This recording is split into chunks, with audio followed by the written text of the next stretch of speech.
ఇప్పుడున్న present school సిస్టంలో పిల్లవాడికి ఒక యాప్టిట్యూడ్ మనం డెవలప్ చేసే అవకాశం కూడా లేదు.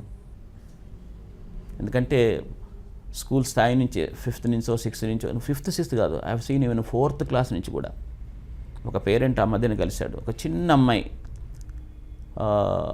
ఏమంటాం మన వాళ్ళని చిదిమితే పాలు కారేలాగా ఉన్న అమ్మాయి అనమాట.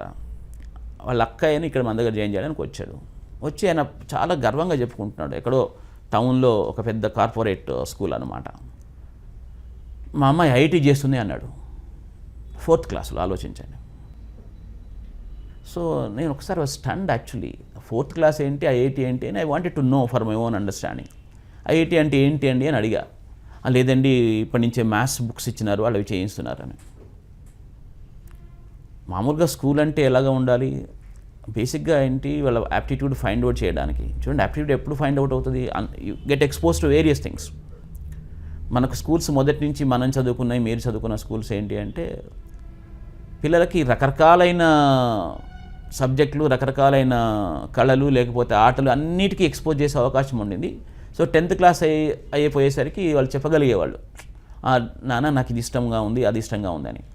ఇప్పుడు చూడు, యాప్టిట్యూడ్ అంటే మనం చెప్పడానికి ఎవరికి ఏం తెలియదు. నీకేం కావాలి అంటే ఐ డోంట్ నో అంటారు.